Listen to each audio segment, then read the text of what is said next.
It's an incredibly long flight, and the King is actually en route as we speak. He was spotted arriving at Heathrow Airport for a commercial flight, actually. It's understood he perhaps is going as far as Singapore before joining up with the Queen, who's been on a private break, and then they'll make their way together to Sydney. But when they do touch down in Sydney later on today, it's actually going to be, here's a bit of trivia for you, the first time ever a reigning king has stepped foot on Australian soil, because it was the late Queen who visited as the first reigning monarch way back in 1954. A year after her coronation, and funnily enough, it's a year after King Charles's coronation, and he's visiting today. But of course, there was a huge question mark whether or not this visit could take place at all because of his cancer diagnosis. It's a 6-day trip, so relatively short, and there has been perhaps some concessions made. For example, New Zealand was originally on the cards for the King and Queen to visit. That no longer happening. He's only visiting New South Wales, which is Sydney and Canberra, so he's not going to be visiting like his late mother did every state and every capital city around the country apart from Darwin back in 1954. But of course we have to remember that the King is 75 years old. When the late Queen first visited Sydney as monarch, she was 27 years old. But there are going to be some disappointed racegoers as well, because the King is having a rest day tomorrow, partly because of his cancer diagnosis and perhaps because it's an incredibly long flight as well. So there's King Charles III Stakes happening at the Randwick Racecourse, and there was some speculation as to whether the King and Queen would attend tomorrow. I understand that is not happening, but certain engagements have been added. For example, the King is meeting 2 cancer experts here in the country. Australians of the Year, they have been dubbed, and they have done a lot of work tackling melanoma, a form of skin cancer, which is one of the most common forms of cancer in Australia. But what do the people here think about the King and Queen's upcoming visit? Well, it depends who you ask. If you ask Republicans, funnily enough, they are dubbing it the farewell tour of Oz. Graham Smith, campaigner, he has flown all the way out here to Sydney, and he's planning to protest in Australia. He's planning to protest in Sydney and indeed Canberra with those big yellow signs. But perhaps more significantly is 6 state premiers, 6 leaders, political leaders, have all snubbed an official reception with King Charles and Queen Camilla in Canberra on Monday. There's been various excuses from cabinet meetings to trade envoy visits, but monarchists are pointing out that this trip has been in the diary for months and they couldn't spare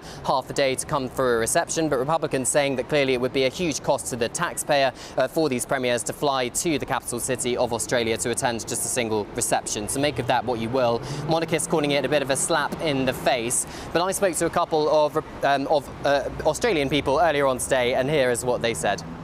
So excited about it. Are you? Yes. We actually saw him when we were in, where was that? Oh, in Windsor. In Windsor. Not really interested. You're not really interested in the King coming? No. I believe Australia should become a republic. Australians are going to welcome Charles and Camilla down under? Yeah, absolutely. Yeah. Why not? Yeah, we're friendly people. Sort of happy to see them. I'm glad they're coming out. It's good that they're showing some support for the country. It's kind of cool. Something to read about in the news, I guess. I think everybody's just doing their thing and we should let them. I think it's all good. We welcome pretty much everybody here. Well, speaking of welcoming King Charles and Queen Camilla, the Australian Monarchist League say they wrote a letter to King Charles ahead of the visit where several thousand signatures were on it welcoming the monarch to the country. And they say the point of their organisation is to defend the Constitution and the Crown in Australia because it best protects the freedoms and democracy of the Australian people. Well, following King Charles and Queen Camilla landing in Australia, the Sydney Opera House, that world-famous landmark, is going to be lit up with projections of images of King Charles's 15 previous visits to the country, official previous visits to the country. That's King Charles. Well, of course, the King and Queen have not quite yet disembarked the Australian Air Force flight, but I do suspect that it is very imminent indeed. And here are the King and Queen arriving on Australian soil. For the first time, reigning monarch has stepped foot on Australian soil in 11. King Charles visited a few years ago, but then of course he was Prince Charles, and perhaps this tour is a bit of an echo of his mother, Queen Elizabeth II's first visit to Australia as Queen way back in 1954, because it was a year after her coronation that she visited the realm. and it is a year after King Charles's coronation that he is visiting this realm, and it is his first visit to an overseas territory, realm even, I should say, since he ascended the throne back in September 2022. Queen Camilla there with a see-through umbrella trying to keep dry. The king seems to be powering on through, not needing an umbrella. This is a historic moment for His Majesty the King. There he is, the first ever reigning king to step foot on Australian soil, greeting there the Governor General of Australia, the Miss Sam Mostyn, and her husband, His Excellency Simeon Beckett.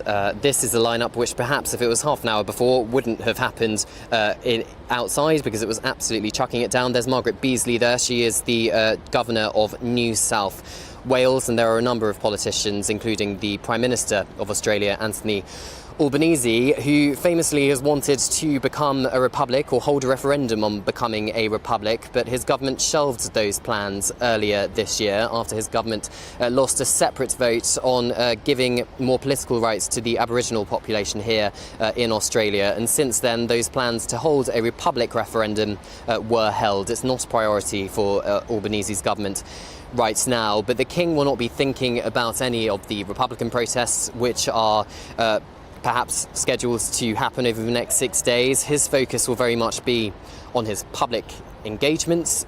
He says in a statement in the last hour or so, while he was on a flight from Singapore, that he's incredibly excited to immerse himself in the different Australian communities here in the country. He will be meeting some Indigenous groups. He will also be meeting some Australians of the Year, some cancer experts, melanoma experts, who have done work around that field of melanoma, the most common form of cancer in Australia. And of course, the King himself has been diagnosed with cancer, an undisclosed form of cancer, but doctors have allowed him to pause his cancer treatment while he is in Australia for this historic visit. But of course, as perhaps you would expect, some details have been changed. For example, he was expected to visit New Zealand in the early stages of the planning for this trip. That is no longer happening.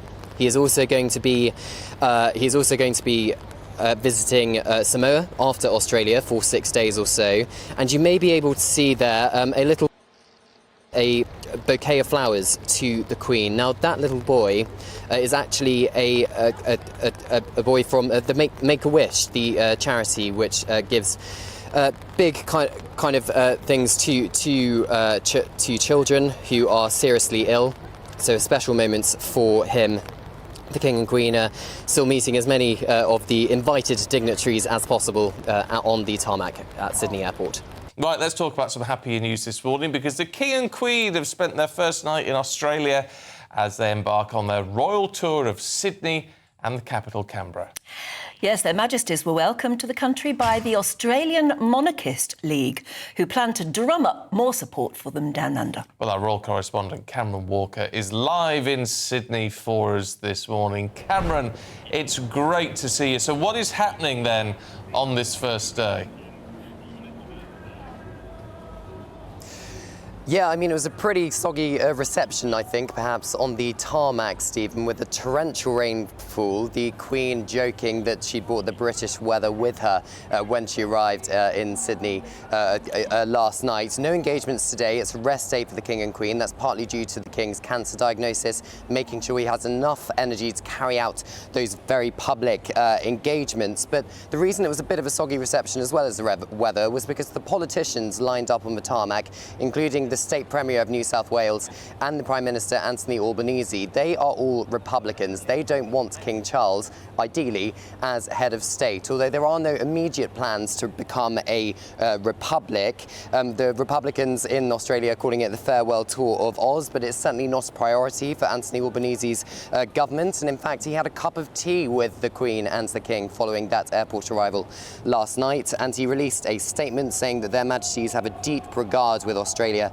and this visit will be an opportunity to showcase the very best of our modern and dynamic nation. And as you said, I spent the morning, well, my morning, your middle of the night, with the Australian Monarchist League, and they told me what they thought, how they thought the trip was going to be going. As you can see here, the Australian Monarchist League is out in full force celebrating what is a momentous occasion. I think the tour is going to go really well. We're very optimistic, and at the end of the day, it's a reminder of the significance of our system and just how wonderful it is for this country.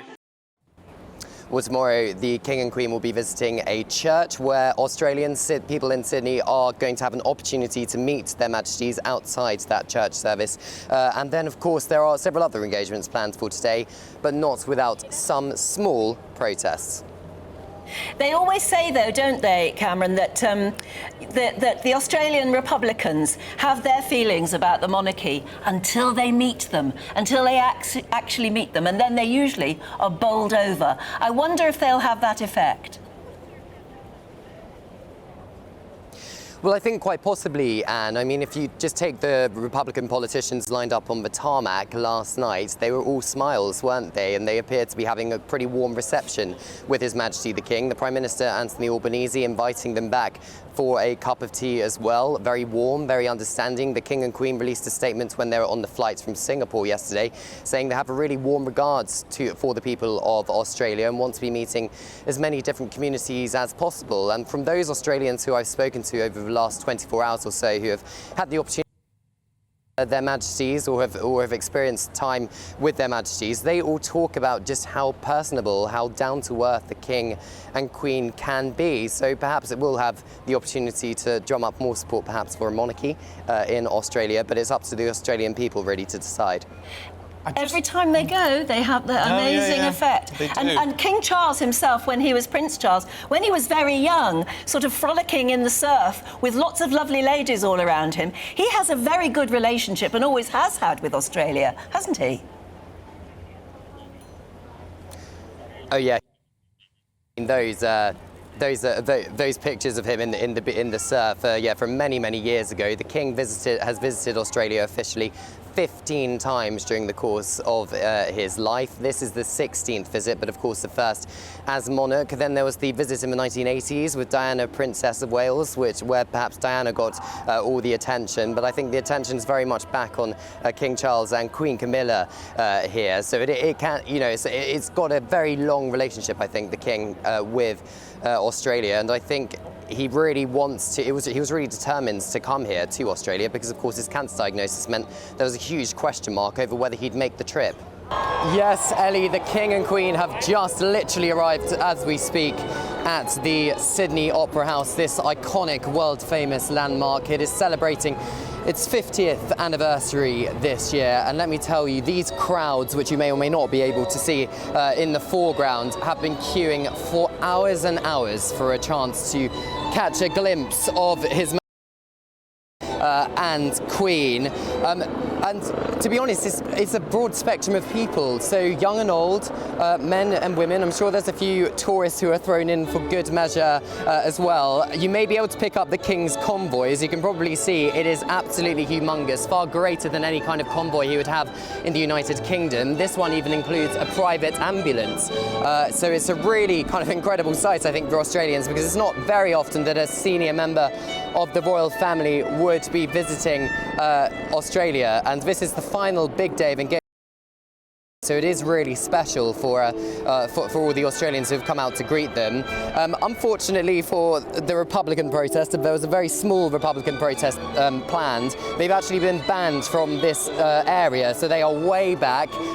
They are not going to get they're not going to get close at all to the King or Queen. I believe what's happening now is the King and Queen are exiting the convoy and will enter the Sydney Opera House, which you should be able to see on your screens, and they're going to emerge from the top here and then walk down waving to the crowds, and then we are expecting them to meet members of the public. There was a small opportunity for members of the public in Canberra yesterday to meet the public, but it was cut slightly short because, of course, we had that protest in Canberra, that one single protester, which meant they were a bit delayed departing from the Parliament. But yes, it's an incredibly special opportunity for these Australians here today. See some flags being waved in the forefront there. Are they Union Jacks? Are they Australian flags? What's the atmosphere like there in the crowd? So the Australian Monarchists League, which is a pro-monarchy group here in the UK, Ellie, they have been handing out these Australian flags to members of the crowds. There are certainly a few Union flags here as well. There's a couple of people actually dressed up in Union flags too, but a vast majority of the flags I can see from and I mean literally thousands and thousands of people who are here are Australian flags. Because what we have to remember, of course, is this is the king visiting his realm as the monarch in Australia. So he is King of Australia. It's an incredibly important visit for him because it is the first time he has visited this country as its head of state. He's been here 15 times officially previously, but this is perhaps more poignant because it was going to be a real test how the Australian public were going to receive their monarch over the last 6 days or so. I mean, having followed the king for the last 6 days, I would say a vast majority of the people have been incredibly welcoming to the king, from indigenous communities, the prime minister, who famously is a Republican, the leader of the opposition as well. All of them have been pretty welcoming. Yes, there's been a couple of protests, clearly most notably yesterday inside the parliament with that Senator Lydia Thorpe, but even some of the Australian Republicans here are saying that was kind of the wrong way to go about it. You need to perhaps reason and give your arguments in a polite manner as to why you think Australia should become a republic rather than keep a constitutional monarchy. But it is an incredible sight here. And what sense did you get from the King and Queen yesterday, Cameron, when you were there, when you saw Lydia Thorpe heckle King Charles, accusing him of genocide? He appeared to be unruffled by all of that. Do you think he was in any way deterred? Yeah, it was the most extraordinary thing, and I'm sure those inside the palace were perhaps not anticipating, but maybe seeing it as a possibility that there would be some kind of protest. But I don't think anybody was expecting the fact that there would be a protest from an elected politician. So this wasn't a protester who had breached security to start screaming at the king. This was an elected politician. So it was slightly shocking, I think, to all of us there. But when I saw the king, when he emerged from Parliament House and saw how he interacted with the crowds, as you say, Ellie, he was incredibly undeterred, and a royal source actually told me that, he was only sorry that he couldn't greet every single person who had turned out to see the king at Parliament House in Canberra and had to queue for hours in the searing heat, very similar to today in Sydney, in order to get a chance to meet them. So I think it didn't perhaps bother him too much, and I saw him earlier today at a community barbecue where he was having a go cooking some sausages on the barbie, which I got to try, which tasted amazing, I can assure you as well. Yes, it is. It is 12 minutes past 7 here in the evening, so it's almost dinner time. Apologies, a cruise ship has just blocked this beautiful view of the Sydney Harbour Bridge, where just a couple of hours ago a magnificent flypast flew over at the very end of the royal visit, the grand finale, I suppose, of the King and Queen's visit down under, the 6-day tour. At the Sydney Opera House here earlier on, there were around 8,000 people who've been queuing for hours in order to try and get a chance to glimpse the King or the Queen, or even to meet them, and many of them were lucky enough to do so. Lots of them waving Australian flags, some were dressed in Union flags as well, so it was very patriotic, very welcoming to the King and Queen. And obviously there has been some bumps along the road during the 6-day tour, particularly yesterday with Lydia Thorpe and the outburst in the Australian Parliament in Canberra. But earlier on today I was at a community barbecue with the King and Queen, and they were in really good spirits. Lots of different communities being very welcoming to them. They had a go at cooking some sausages on the barbecue. I managed to try one myself. I can guarantee you it was very tasty indeed. We were very, very lucky. And it was glorious Australian weather as well. Earlier on today, the King actually met with Indigenous elders, acknowledging the fact that it was their land for 65,000 years before Britain and others kind of came along. And even then, they were kind of talking about the future and wanting their own sovereignty. But as it stands, there are no plans for a referendum here in Australia. And a vast majority of people who I've spoken to and what I've observed seem to really welcome the King and Queen to Australia. Of course, the first time he has visited this realm as head of state. Cameron, what are the King and Queen up to now this evening? It's their final night in Australia, isn't it?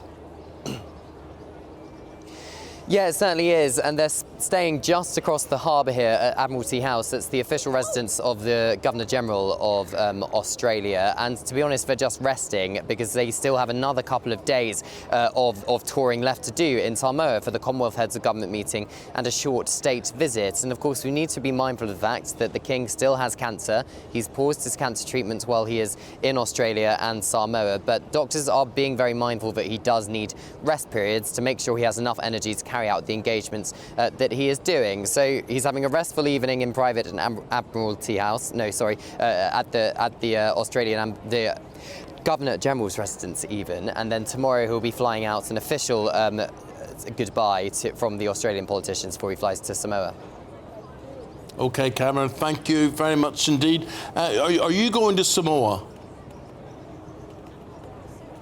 I am indeed, Eamon, so I'm going to be live on breakfast, really? not tomorrow because we're flying as well, but Thursday and Friday, yes, I am. Cameron, It's a 10-hour flight from Sydney, who knew? It's very long. Cameron, you get all of the best gigs. I mean, look at you. I know you've been plagued by the cruise ships this week. They're always sat behind Cameron, blocking the view. But you have had the most incredible time, haven't you? All across Australia, now off to Samoa as well. I mean, it's just the most incredible trip for you to cover. Yeah, I mean, do you know, sometimes I need to pinch myself, Ellie, because I forget of covering a royal tour where you have to get from A to B to C very quickly and cover the royals, that you're in these most amazing places, and doing lives outside the Sydney Opera House or the Harbour Bridge here is just amazing, and the kind of people you get to meet along the way has just been brilliant. And lots of Australians have been coming up saying how much they love watching GB News. So we are clearly a hit down under as well. This is a very significant moment for the King. The first time him and Her Majesty the Queen have officially visited Samoa together. They touched down just a few moments ago on a Royal Australian Air Force jet from Sydney following that 6-day visit. And it is a very important visit here to the South Pacific island, a 2-day visit. The first day will be the state visit, where it will be all about the bilateral relationship between the United Kingdom and Samoa. But perhaps more importantly, or more significant for His Majesty the King, is the Commonwealth Heads of Government meeting being held this week. It is the first time he has presided over the conference as its head. He deputised on behalf of his mother, Queen Elizabeth II, back in Rwanda in 2022, but this is the first time as his head. Climate change is expected to be a huge theme here, of course, an issue which really does affect this South Pacific island nation of Samoa, with rising sea levels, the temperature changes in the oceans creating more intense storms. And it's those kind of issues which the King is going to be hearing about, and how Samoan people are being resilient to those issues and how they are adapting with the changing climate. But this trip is not going to be without controversy, and that is because we have the issue of reparations. Now, we do expect that some Caribbean nations who are here at the Commonwealth Heads of Government meeting want to bring up the issue of reparations. The British government paying back certain nations for the historical role Britain had in the slave trade. Now, the Prime Minister's official spokesperson said earlier this week that it is not on the Prime Minister's agenda talking about reparations. It is also, they also say that the Prime Minister will not officially or formally apologise for Britain's role in the historic slave trade, but does say that they are open to discussions with different people, perhaps on the issue, if others bring it up. And of course, the King takes advice from the government, so I would suspect it's incredibly unlikely that he will be apologising for historical slavery. But is he going to be confronted while he is here in Samoa? We'll have to wait and see.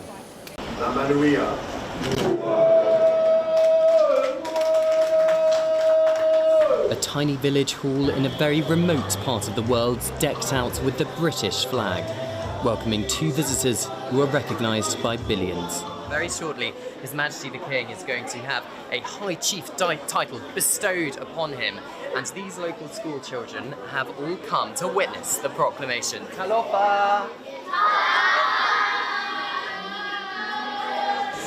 Village life is central to the Samoan way, with a focus on family, church and duty, very similar to the royal family's ways. Village Chief Furatai explains why they're granting special status to His Majesty. You just can't have a cup of tea with the King. We need to give him a welcoming ceremony in our cultural context, and that's what we're doing, you know. We say, welcome, Your Majesty, but as well, we confer on you this title so that you can take back to Great Britain and remember our village, also Samoa. The King mingled with villagers before rushing off to another engagement, but the Queen stayed behind, focusing on one of her passions, children's literacy.